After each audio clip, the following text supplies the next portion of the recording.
প্রিয় শিক্ষার্থী বন্ধুরা, সবাইকে আজকের ক্লাসটিতে স্বাগতম। আজকে আমরা নবম দশম শ্রেণীর সাধারণ বিজ্ঞান বইয়ের এসো বলকে জানি অধ্যায় 10 এর বলের পরিমাপ এবং নিউটনের সূত্র এই বিষয়টি নিয়ে আমরা আলোচনা করব। আমরা তোমাদের এর আগের ক্লাসে আলোচনা করেছিলাম বল কাকে বলে, তোমাদের এটি নিয়ে আলোচনা করা হয়েছিল। তারপর আমি বল কাকে বলে এটি বলে দিই। কোনো বস্তুতে যদি চাপ প্রয়োগের ফলে যদি বস্তুর বেগের পরিবর্তন হয়, অর্থাৎ বা পরিবর্তন হতে চায়, অথবা গতিশীল বস্তুর গতির পরিবর্তন হয় বা হতে চায়, তাকেই মূলত বল বলে। যেমন উদাহরণটি আমরা একটু স্পষ্ট করতে চাই তোমাদের সাথে। মনে করো একটি বড় বস্তু, একটি বস্তু, এই বস্তুটিকে তুমি বল প্রয়োগ করো, যাই প্রয়োগ করো না কেন, যদি বস্তুটি গতিশীল হয়, আবার গতিশীল কিন্তু হতেও পারে নাও হতে পারে। যেরকম আমি যদি এই ওয়ালটাকে দেখো ধাক্কা দিই, তাহলে কিন্তু সরবে না। তা আমি গতিশীল করতে চাচ্ছি কিন্তু গতিশীল করতে পারতেছি না, এটাও কিন্তু বল।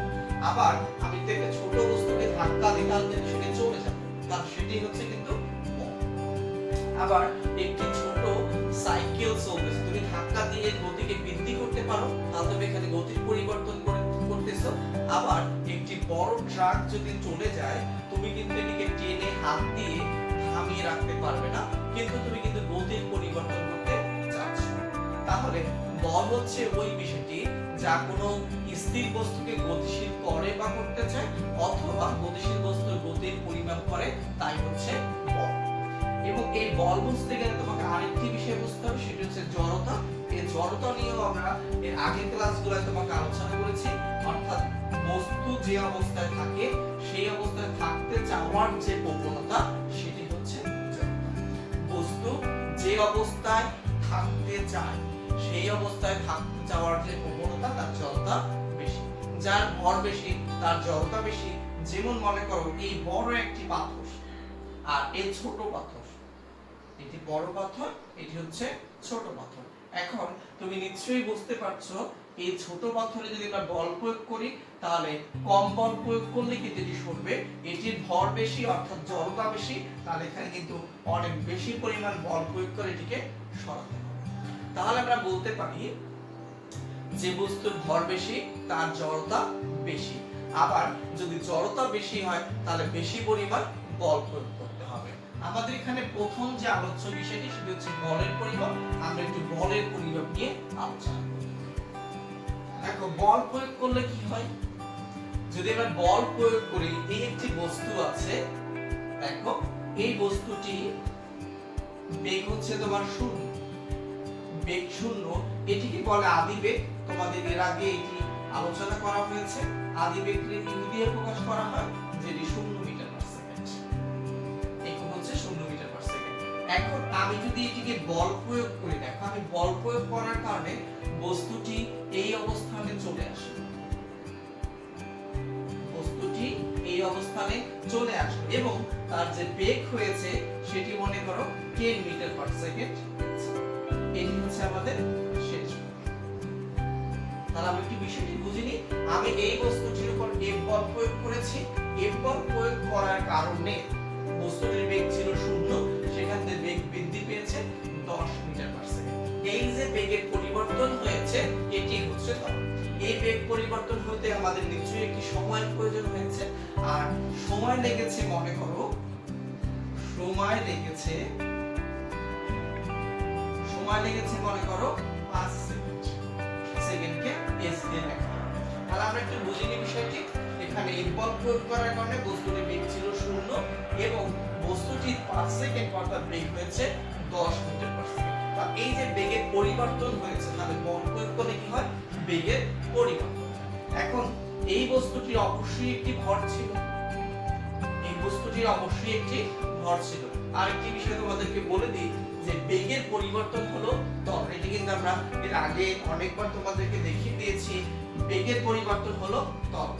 এখানে যে বেগের পরিবর্তন হয়েছে, আমরা ত্বরণ যেটি বলতে পারি, ত্বরণ হলো বেগের পরিবর্তনকে ত্বরণ আমরা আবার বিষয়টি বুঝে নিই। বেগের পরিবর্তনকে ত্বরণ বলে। তাহলে এখানে বেগের পরিবর্তনকে ত্বরণ বলে দিয়ে প্রকাশ করা হয়। আমাদের এখানে বেগের পরিবর্তন দেখা, আমরা যদি সূত্র লিখি a সমান লিখতে পারি v - u। বেগের পরিবর্তন এবং বেগের পরিবর্তনকে ত্বরণ বলে। দুঃখিত, একটু ভুল হয়েছে, এখানে কথাটি হবে বেগের পরিবর্তনের হারকে ত্বরণ বলে। ত্বরণ হচ্ছে বেগের পরিবর্তনের হারকে ত্বরণ, বেগের পরিবর্তনের হারকে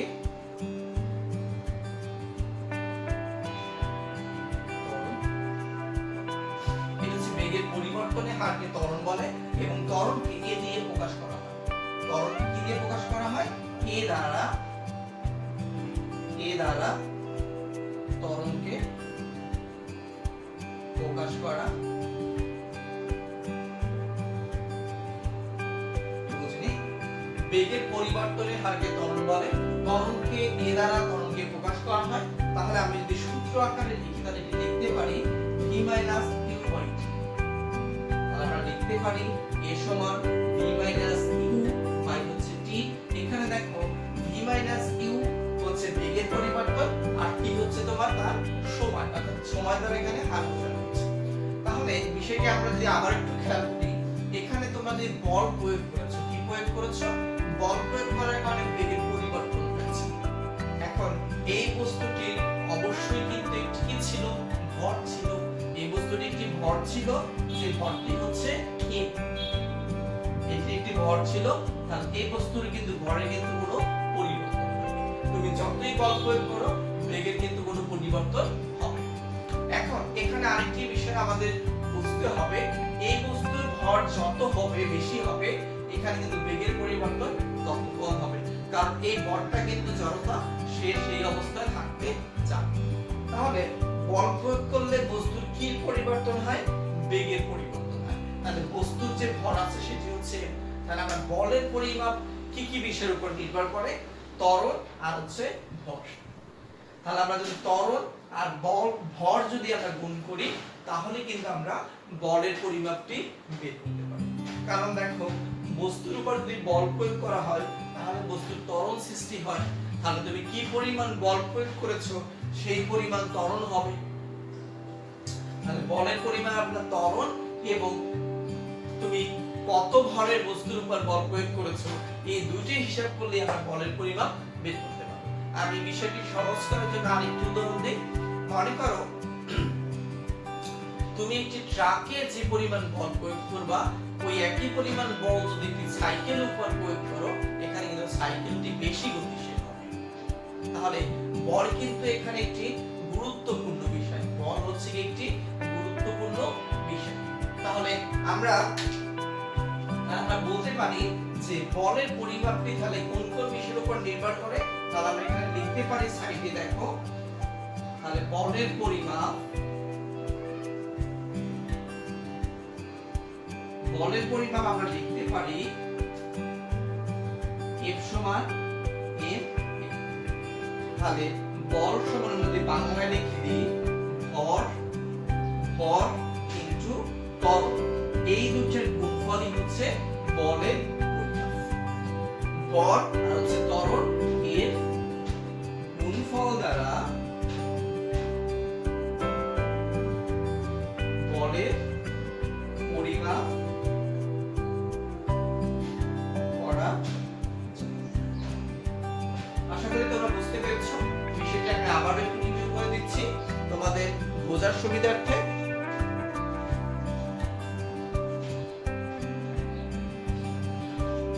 শিক্ষার্থী বন্ধুরা, আবার একটু খেয়াল করি আমরা এখানে যে এই বস্তুর উপর যদি বল প্রয়োগ করি তাহলে বস্তুটি কিন্তু গতিশীল হচ্ছে। মনে করো বস্তুটির বেগ ছিল u, তার বেগের পরিবর্তন হয়ে t হয়েছে।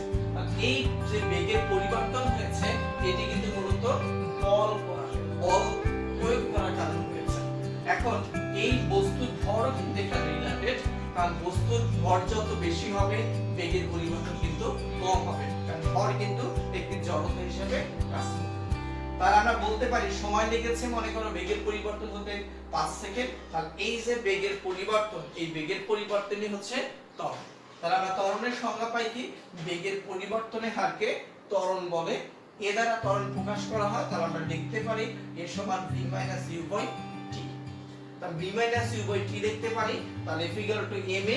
বলের পরিমাপ আমরা কিভাবে করতে পারি, ভর আর ত্বরণের গুণফল দ্বারা বলের পরিমাপ করা যায়। ঠিক আছে, এটি হচ্ছে আমার বলের পরিমাপের বিষয়। এবার আমরা আলোচনা করব নিউটনের দ্বিতীয় সূত্র। নিউটনের দ্বিতীয় সূত্র আলোচনা করার আগে আমরা নিউটনের দ্বিতীয় সূত্র আলোচনা করার আগে আমরা আরেকটি বিষয় আলোচনা করি। এখানে আমরা কোন কোন সূত্রটি পেয়ে গেলাম সেটি আলোচনা করি। এখানে আমরা সূত্র পেয়েছি F = ma। এটি কিন্তু নিউটনের দ্বিতীয় সূত্র। এটি তোমাদের প্রমাণ করে দেখাবো। এটি হচ্ছে নিউটনের দ্বিতীয় সূত্র। এই সূত্রটা আমরা আলোচনা করব। F = ma, এটি হচ্ছে নিউটনের দ্বিতীয় সূত্র, এটি আমরা আলোচনা করব। এবং আমরা এখানে আরেকটি সূত্র পেয়েছি v - uy। এখানে তোমাদেরকে পরিচয় করে দিই। F হচ্ছে বল, m হচ্ছে ভর, m হচ্ছে ত্বরণ। এই বলের একক হচ্ছে নিউটন, ভরের একক হচ্ছে কেজি, এই ত্বরণের একক হচ্ছে ns−2। একইভাবে এখানে t হচ্ছে সময়, যার একক হচ্ছে সেকেন্ড, s দিয়ে লেখা হয়। আচ্ছা, আর কি থাকে, বল লিখেছি। আচ্ছা, v থাকে, দেখো এই v হচ্ছে তোমার শেষ বেগ, এটিকে শেষ বেগ বলে। এই একক হচ্ছে মিটার পার সেকেন্ড। u হচ্ছে আমাদের আদি বেগ। এগুলো কিন্তু আমাদের অঙ্ক করতে লাগবে। এটি হচ্ছে ns−1। তাহলে আমরা প্রতীকগুলোর সাথে যে পরিচয় হয়নি। এই যে সূত্রটি, এই সূত্রটিকে বলা হয় নিউটনের দ্বিতীয় সূত্র। এই নিউটনের দ্বিতীয় সূত্র আমরা কিন্তু তখন আলোচনা করলাম। এখন আমরা নিউটনের দ্বিতীয় সূত্রের প্রমাণটি দেখিয়ে দিব। নিউটনের দ্বিতীয় সূত্রটিকে আমরা কিভাবে প্রমাণ করতে পারি। এই হচ্ছে v - u/t, ত্বরণের সূত্র, বেগের পরিবর্তনের হার। এখানে প্রতীকগুলোর পরিস্থিতি দিয়ে দিয়েছি। F হচ্ছে বল, একক হচ্ছে নিউটন, m হচ্ছে ভর, একক কেজি, e হচ্ছে ত্বরণ, একক হচ্ছে ns−2, t হচ্ছে সময়, একক সেকেন্ড, v হচ্ছে শেষ বেগ, একক হচ্ছে ns−1, e হচ্ছে আদি বেগ, একক হচ্ছে আমাদের ms−1। তো আশা করি তোমরা বুঝতে পেরেছো। এবার আমরা প্রমাণ করব নিউটনের দ্বিতীয় সূত্রের প্রমাণ।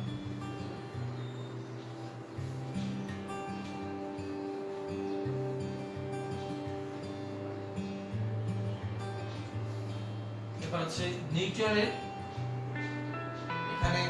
দ্বিতীয় সূত্রের প্রমাণ করব।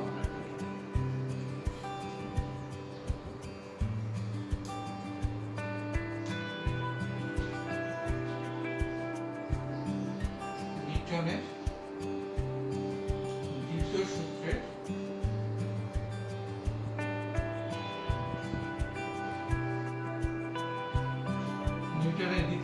প্রমাণ।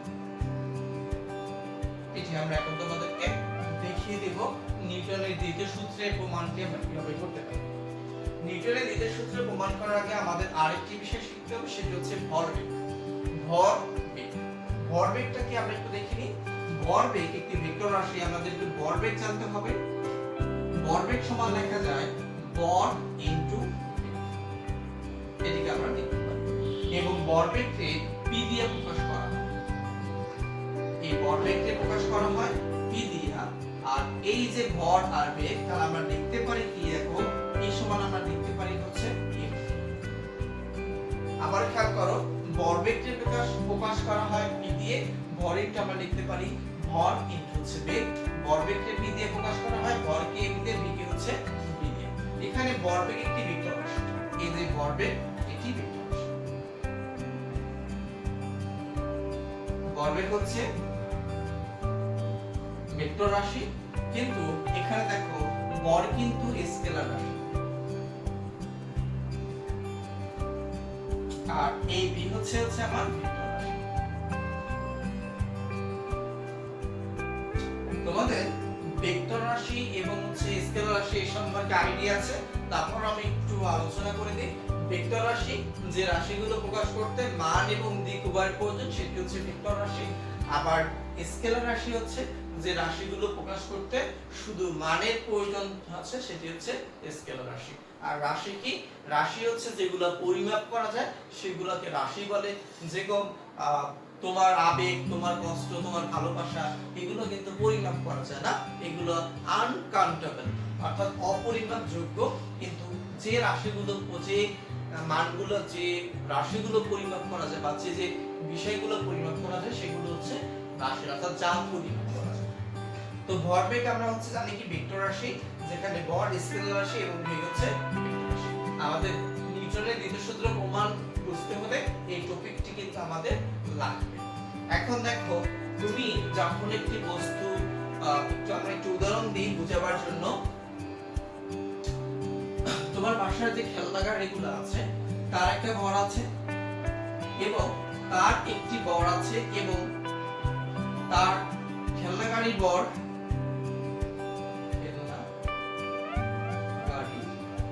ভর মনে করা হচ্ছে m। এখন এখানে যদি খেলনা গাড়িটাকে তুমি এভাবে স্থির রেখে দাও তাহলে তার আদি বেগ কত? 0। তাহলে খেলনা গাড়ির আদি বেগ, খেলনা গাড়ির আদি বেগ, তাহলে গাড়ির আদি বেগ দেখো কত হয়? গাড়ির আদি ভরবেগ, এখানে আমরা লিখতে পারি আদি ভরবেগ লিখতে পারি।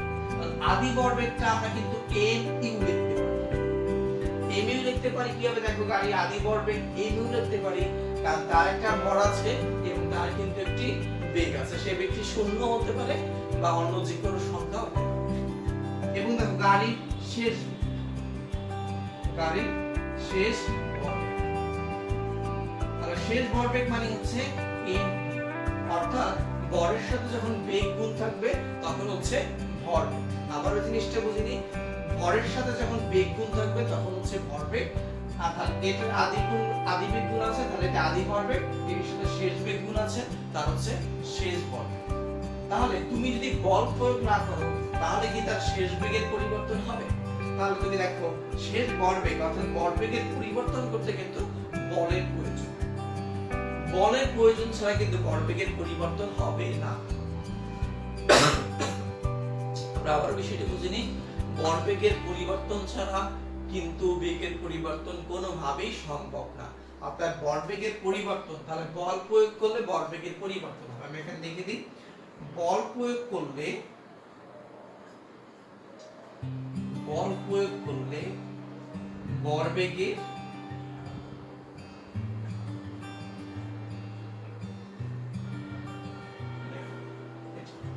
বল প্রয়োগ করলে ভরবেগের পরিবর্তন হয়। তুমি যদি বল প্রয়োগ করো, বল প্রয়োগ করলে ভরবেগের পরিবর্তন হয়।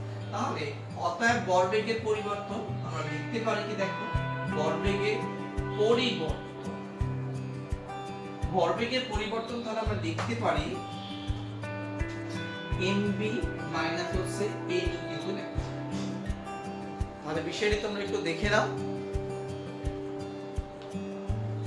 তাহলে আমরা বলতে পারি খেলনা গাড়ির ভর আমরা ধরেছি m, খেলনা গাড়ির আদি ভরবেগ mu, খেলনা গাড়ির শেষ ভরবেগ mv। বল প্রয়োগ করলে ভরবেগের পরিবর্তন হয়। তাহলে ভরবেগের পরিবর্তন mv মাইনাস হচ্ছে au। তাহলে আমরা যদি লিখি ভরবেগের পরিবর্তনের হার, অর্থাৎ ভরবেগের পরিবর্তনের হার কত হবে? দেখো, ভরবেগের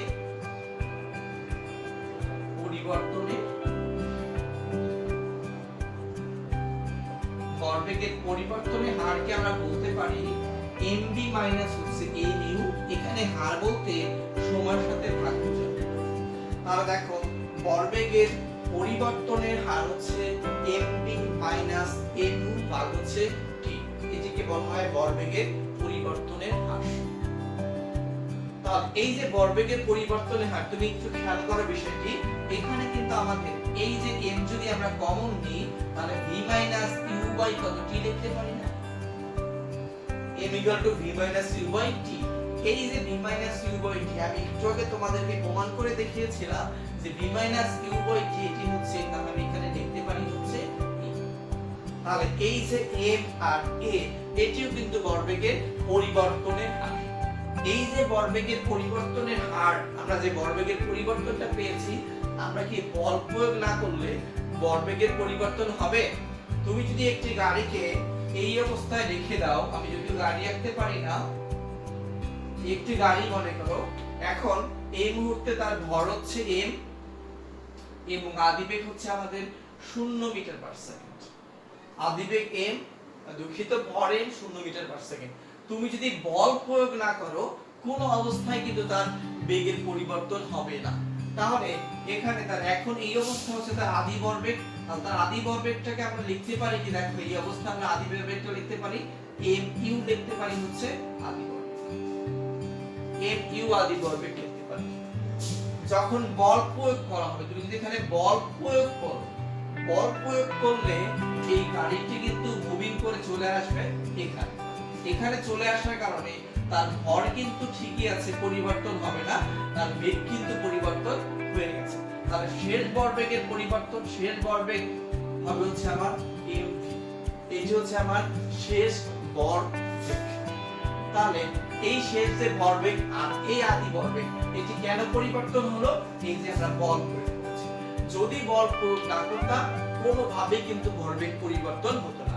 এই ভরবেগ পরিবর্তন এখান থেকে এখানে পরিবর্তন হতে একটি কিন্তু সময় প্রয়োজন হয়েছে।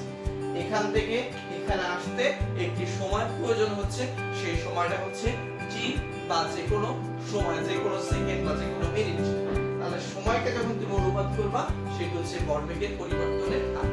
এই বিষয়গুলো আমি এখানে লিখেছি, আমি বিষয়টি ভালোভাবে বোঝার জন্য আরেকবার রিভিউ করি। তাহলে গাড়ির ভর ছিল m, আদিবেগ ছিল u, তাহলে গাড়ির আদি ভরবেগ হচ্ছে m। এখানে আমরা এই বল প্রয়োগ করার কারণে ভরবেগ শেষ বেগ পেয়েছি b, তাহলে শেষ ভরবেগ হচ্ছে mv। তাহলে শেষ ভরবেগ হচ্ছে, বল প্রয়োগ করলে ভরবেগের পরিবর্তন হয়, ভরবেগের পরিবর্তনকে আমরা লিখতে পারি শেষ ভরবেগ বিয়োগ হচ্ছে আদি ভরবেগ।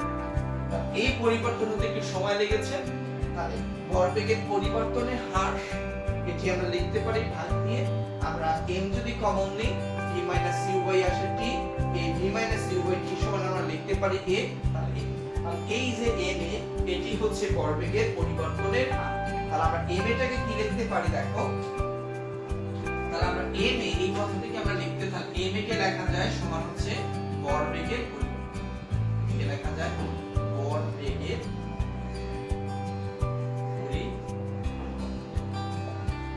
পরিবর্তনের হার বলা যায়।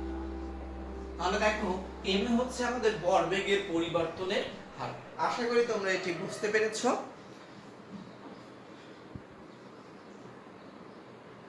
আচ্ছা, এরপরে দেখো, তাহলে এখানে আমরা সূত্রটি খুব সহজেই প্রমাণ করে ফেলতে পারি।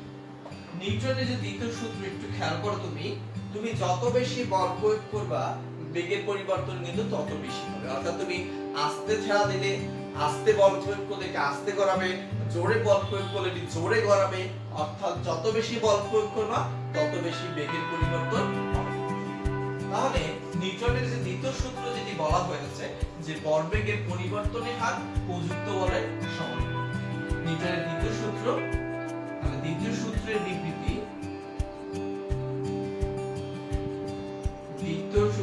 বিবৃতি, ভরবেগের পরিবর্তনের হার, ভরবেগের পরিবর্তনের হার, ভরবেগের পরিবর্তনের হার প্রযুক্ত বলের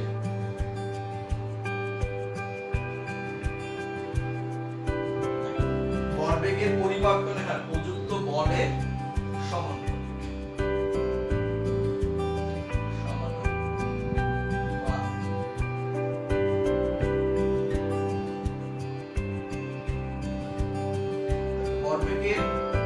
ভরবেগের পরিবর্তন হার প্রযুক্ত বলের সমানুপাতিক। এটি হচ্ছে নিউটনের দ্বিতীয় সূত্রের বিবৃতি। ভরবেগের পরিবর্তনের হার প্রযুক্ত বলের সমানুপাতিক। অর্থাৎ ভরবেগের পরিবর্তনের হারকে কিন্তু আমরা লিখতে পারি m। তোমাদের ক্ষেত্রে দেখিয়ে দিলাম, ভরবেগের পরিবর্তনের যে হার, তাকে লেখা যায় কত, m এ। তাহলে আমরা লিখতে পারি ভর f সমানুপাতিক m। এটা আমরা লিখব। তাহলে একটু বুঝে নিই, বিবৃতি দেখো, ভরবেগের পরিবর্তনের হার প্রযুক্ত বলের সমানুপাতিক, তাহলে F সমানুপাতিক M। এই যে সমানুপাতিক চিহ্ন এটি আমরা উঠিয়ে দেব, এই সমানুপাতিক চিহ্ন আমরা এটি উঠিয়ে দিয়ে লিখতে পারি F সমান, এখানে আমরা লিখতে পারি এই সমানুপাতিকের পরিবর্তে আমরা একটা ধ্রুবক নিয়ে আসি K M A। এখানে K হচ্ছে একটি ধ্রুবক, K একটি কনস্ট্যান্ট, K একটি হচ্ছে আমাদের কনস্ট্যান্ট বা ধ্রুবক। এখন এই ধ্রুবকের মানটি মূলত বল এবং ভর আর ত্বরণ এর উপরে নির্ভর করে। কিরকম দেখো, ধরি এটি আমাদের 1 নং সমীকরণ, আমরা দিয়ে নিলাম 1 নং সমীকরণ। ধরি F সমান 1 নিউটন, ধরি F সমান 1 নিউটন, M সমান 1 কেজি, আর M সমান 1 কেজি এবং A সমান আমরা ধরে নিলাম 1 ms ইনভার্স। এই বিষয়টি তোমরা বুঝে নাও।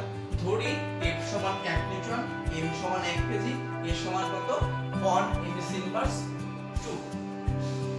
তাহলে এই মানগুলো যদি আমি 1 নং সমীকরণে বসিয়ে দিই, এই মানগুলো 1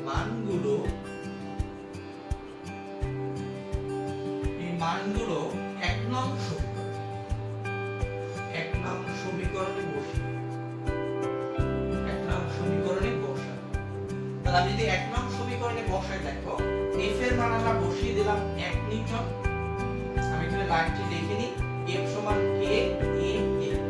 এখন আমরা মান বসাবো, দেখো বা আমরা লিখতে পারি F এর মান 1, K এর মান তো বসাবো না, আমরা K এর মানটা আমরা বের করব এবং K রেখে দিলাম। এরপর এই ভরের মান 1 কেজি, ত্বরণ হচ্ছে 1 কেজি। তাহলে দেখো আমরা কি পেলাম, আমরা তাহলে K সমান কত পারি, বা তাহলে K সমান কিন্তু আমরা 1 পেয়ে গেলাম। একটু খেয়াল করি, তাহলে এই মানগুলো আমরা 1 নং সমীকরণে বসাই। এই মানগুলো বলতে হচ্ছে এই যে মানগুলো আমরা ধরেছি। তাহলে 1 নং সমীকরণে যদি বসাই F সমান K M, এই যে 1 নং সমীকরণ, F এর মান 1 বসিয়েছি, K রইল K স্থলে, M এর মান 1 বসিয়েছি, এর মান আমরা 1 বসিয়েছি। তাহলে আমাদের K সমান কত আসে 1। এখন এই 1 যদি আমরা 1 নং সমীকরণে বসাই, তাহলে দেখো আমাদের কিন্তু F = যে M সেটি প্রমাণ হয়ে যায়। তাহলে 1 নং সমীকরণে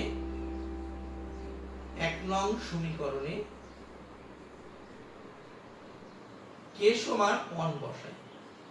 তাহলে K সমান যদি 1 বসাই, তাহলে দেখো F সমান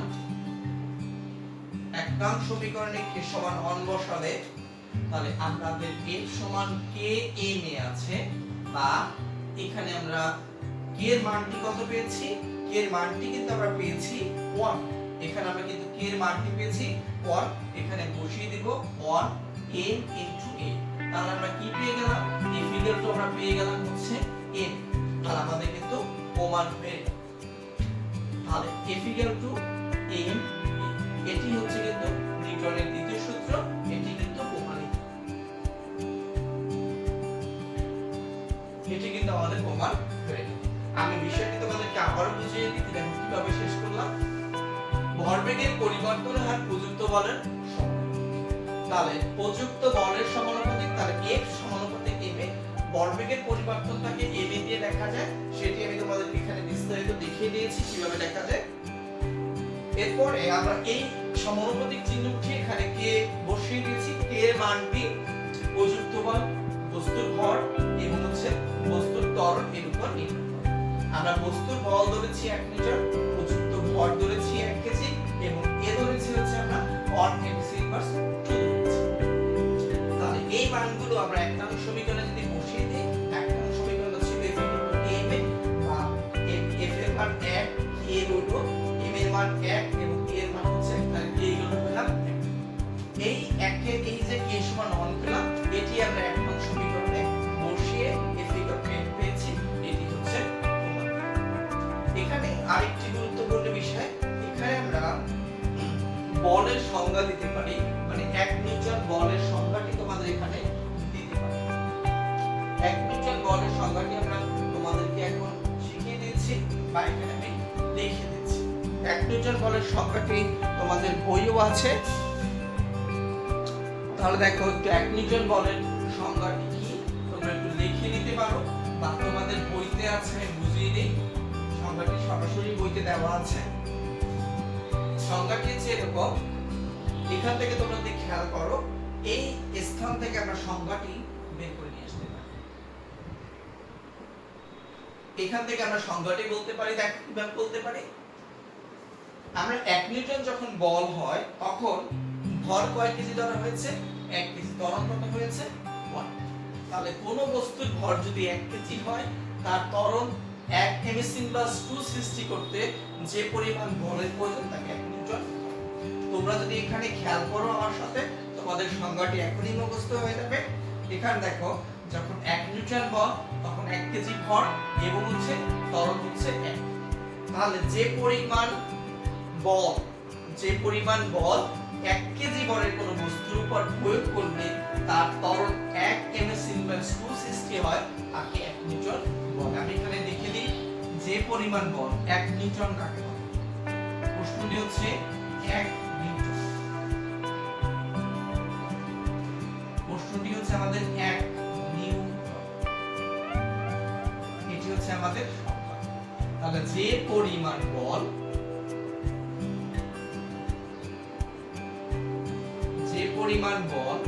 দেখো যে পরিমাণ বল 1 কেজি ভরের কোন বস্তুর উপর 1 কেজি ভরের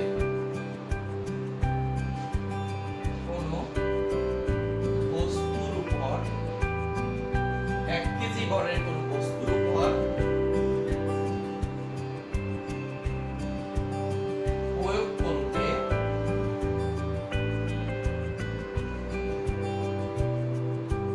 ত্বরণ 1 m/2 হয়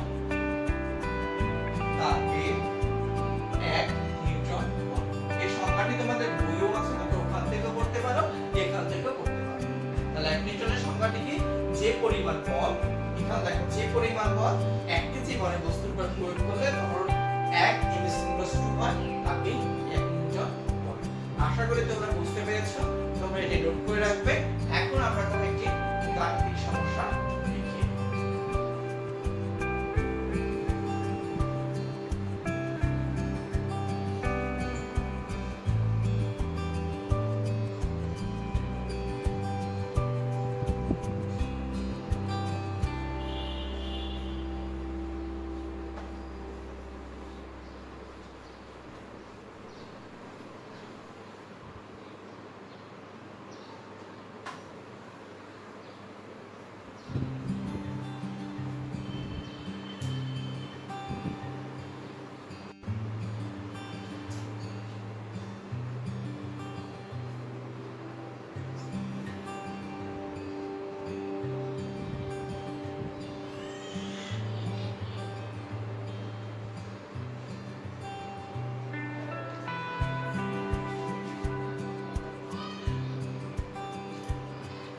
এখন তোমাদের এই সূত্রগুলোর উপর একটি গাণিতিক সমস্যা দেখিয়ে দেব। আমরা কি কি সূত্র পেলাম একটু আলোচনা করে নিই তোমাদের সাথে পুনরায়। আমরা একটি সূত্র পেয়েছি a ফিগার টু ab নিউটনের দ্বিতীয় সূত্র, আরেকটি সূত্র পেয়েছি a v - u/t, ঠিক আছে। আরেকটি সূত্র পেয়েছি ভরবেগের একটি সূত্র পেয়েছি, ভরবেগ সেটা আমরা পেয়েছি p সমান হচ্ছে ভর ইনটু বেগ অর্থাৎ mv। আচ্ছা দেখো এই দুটো সূত্রকে সমন্বয় করলে কিন্তু আমরা একটু জটিল ভাবে লিখতে পারি। f m এর স্থানে কিন্তু দেখো আমরা v - u/t লিখতে পারি। দেখছো v - u/কত t লিখতে পারি। তাহলে এটিকে কিন্তু আমরা লিখতে পারি mv, যদি m গুণ দিয়ে দিই তাহলে mu/u হচ্ছে এটা। তাহলে তুমি দেখো এখানে কিন্তু আমরা কিন্তু mv - mu এটি কিন্তু ভরবেগের পরিবর্তন আর টি হচ্ছে ভরবেগের পরিবর্তনের হার। তাহলে আমরা কিন্তু দেখো বল সমান পেলাম ভরবেগের পরিবর্তনের হার। আরেকটা জিনিস তোমাদের এখানে শিখিয়ে দিই, এখানে দেখো বলের সাথে যে সময় এটি কিন্তু সম্পর্ক ব্যস্তানুপাতিক। বলের সাথে সময়টা হচ্ছে ব্যস্তানুপাতিক। তাহলে যত বেশি বল কম সময় ধরে প্রয়োগ করে তত বেশি কিন্তু ভরবেগের পরিবর্তন হয়। যেকোনো দুটি মুখোমুখি ট্রাক বা ট্রেন সংঘর্ষ হলে সেখানে ক্ষয়ক্ষতির পরিমাণটি বেশি হয়, কারণ সময় কম লাগে, ভরবেগের পরিবর্তনটি খুব দ্রুত হয়। তাহলে এবার আমরা দেখা যাক কিছু গাণিতিক সমস্যা দেখিনি।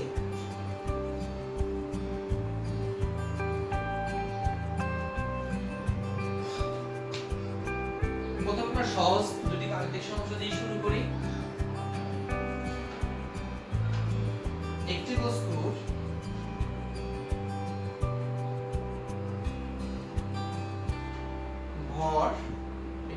ভর 10 কেজি, বস্তুটির ত্বরণ 5 ms/2 সৃষ্টি করতে দেখো একটি বস্তুর ভর 10 কেজি, বস্তুটির ত্বরণ 5 ms/2 সৃষ্টি করতে কত নিউটন বলে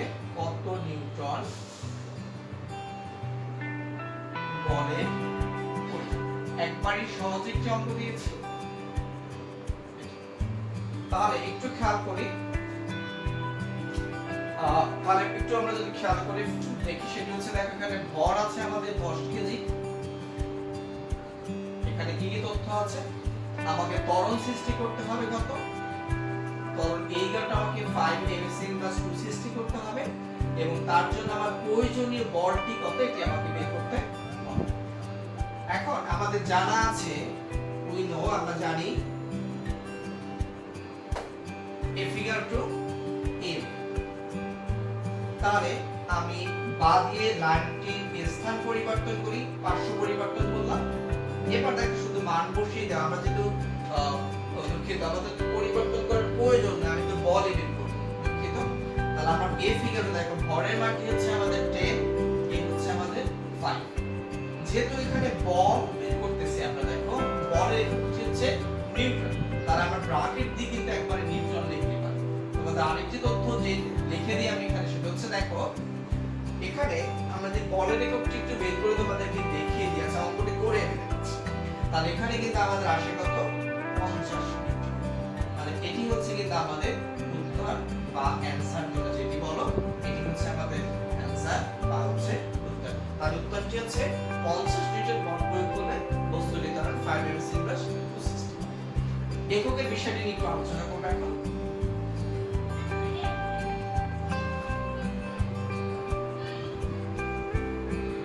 দেখো আমরা এখানে একটু খেয়াল করো, আমরা এই ফিগার টু m এর জানি, আমরা বলের এককটা সবাই জানি নিউটন। এই নিউটন কিন্তু বিজ্ঞানীর নাম অনুসারে একটি একক এসেছে। যে এককগুলো বিজ্ঞানীদের নাম অনুসারে আসে সেই এককগুলো বড় হাতের অক্ষর হয়। তোমরা একটু জেনে রাখবে, যে এককগুলো বিজ্ঞানীদের নাম অনুসারে আসে সেই এককগুলো ইংরেজি অক্ষরের বড় হাতে হয়। এই জন্য এটির একক হচ্ছে নিউটন, বড় হাতের m। এবং এটি হচ্ছে ভর, যার একক হচ্ছে তোমরা জানো কেজি। আর এটি হচ্ছে ত্বরণ, যার একক হচ্ছে ms/2। তাহলে দেখো আমরা নিউটন সমান কি লিখতে পারি? তাহলে আমরা বলতে পারি নিউটন সমানও কিন্তু কেজি ms/2। তাহলে নিউটন সমান কিন্তু কেজি ms/2 এটি লেখা যাবে। বুঝতে পারছি আশা করি বিষয়টি। নিউটন সমান কেজি ms/2 এই তথ্যটি লেখা যাবে। এবার আমরা তাহলে আরেকটি অঙ্ক দেখি।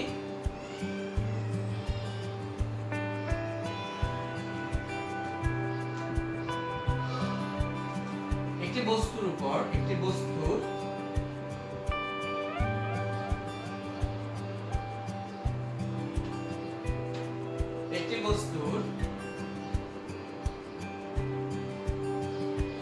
ভর 10 কেজি, বস্তুটির উপর বস্তুর ভর 10 কেজি, বস্তুটির আদিবেগ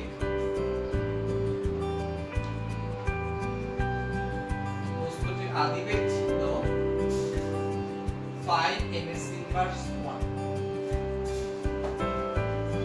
5 ms/1। তাহলে একটি বস্তুর ভর 10 কেজি, বস্তুটির আদিবেগ 5 ms/1। বস্তুটির উপর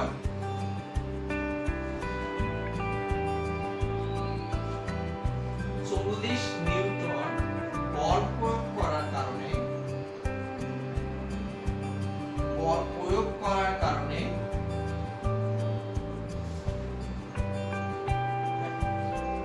বস্তুর ভর 10 কেজি, বস্তুটির আদিবেগ 5 m ইনভার্স টু, বস্তুর উপর 40 নিউটন বল প্রয়োগ করার কারণে বেগ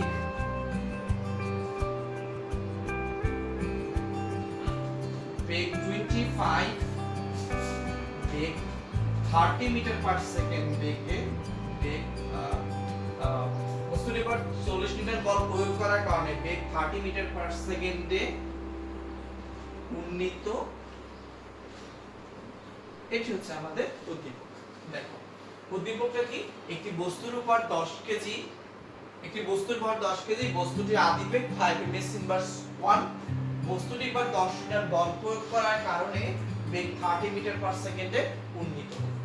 এখন আমি এখানে যে প্রশ্নটি তোমাদের জন্য করব তা হচ্ছে বস্তুটির উপর কত সময় ধরে বল প্রয়োগ করা হচ্ছে। বস্তুটির উপর কত সময় ধরে বল প্রয়োগ করা হয়ে, এটি হচ্ছে আমাদের বস্তুটির উপর কত সময় ধরে বল প্রয়োগ করা হয়েছিল। এই অঙ্কটি তোমাদেরকে করে দিচ্ছি, একবারই সহজ অঙ্ক। প্রথমে আমরা আমাদের সাইড নোট গুলো লিখে নেব, কি কি সাইড নোট আছে। এখানে বস্তুর ভরকে ধর m দিয়ে প্রকাশ করা হয় 10 কেজি। তারপর হচ্ছে আদিবেগ হচ্ছে আমাদের প্রথমটা 5 মিটার পার সেকেন্ড।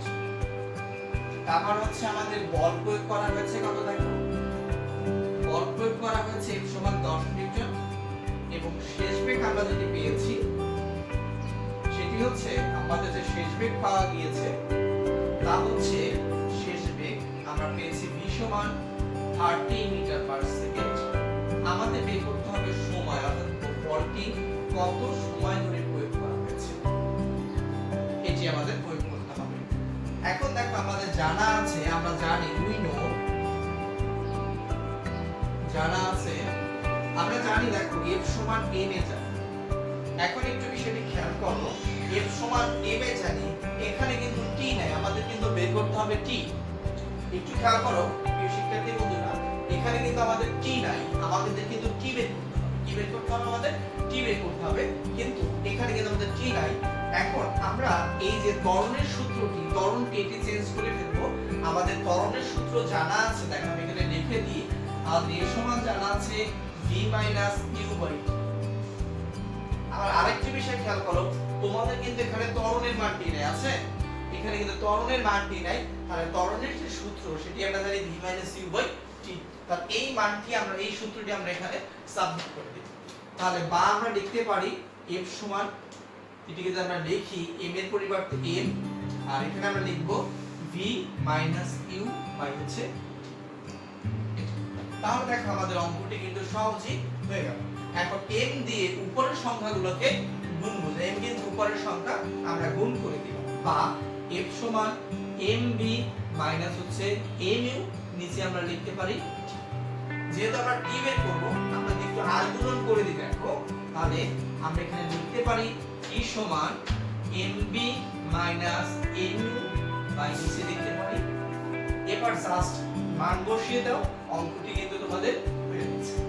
তাহলে এবার দেখো যদি মান বসিয়ে দিই, m কত 10, v কত, শেষ বেগ হচ্ছে 30, দাও বসিয়ে দাও। m হচ্ছে 10, u কত 5, এবং কত বল প্রয়োগ করা হয়েছে 10। এখন এখানে আমরা ব্র্যাকেট দিয়ে একবারে এককে লিখে দিই। এককটা কত আমাদের মনে আছে?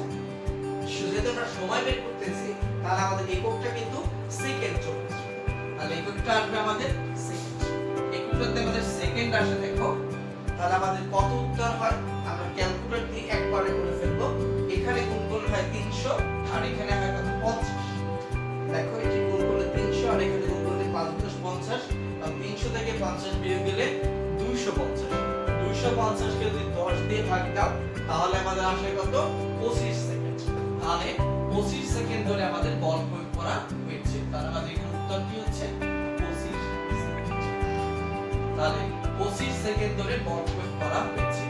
অর্থাৎ আমরা লিখতে পারি 25 সেকেন্ড ধরে বল প্রয়োগ করা হয়েছিল, এটাই হচ্ছে আমাদের অ্যানসার। আবারও বুঝিয়ে দিই, এখানে 10 আর 30 গুণ করলে হয় কত আমাদের 300, আর এই 50 বিয়োগ করলে আমাদের কত আসে 250, 250 কে 10 দিয়ে ভাগ দিলে 25 সেকেন্ড। তো আশা করি তোমরা বুঝতে পেরেছো। তো আজকের মতো ক্লাসটি এখানেই শেষ করব। তোমাদের সাথে আবারও কথা হবে বা দেখা হবে নতুন কোনো ক্লাস নিয়ে। তোমরা সবাই ভালো থেকো, আল্লাহ হাফেজ, এবং নিজের খেয়াল রেখো এবং পরিবারের সবার সাথে হাসি খুশি থাকো, সুন্দর একটি সময় পার করো। আল্লাহ হাফেজ। সবাইকে ঈদ মোবারক, ঈদের শুভেচ্ছা রইল। সবাই ভালো থেকো, আল্লাহ হাফেজ।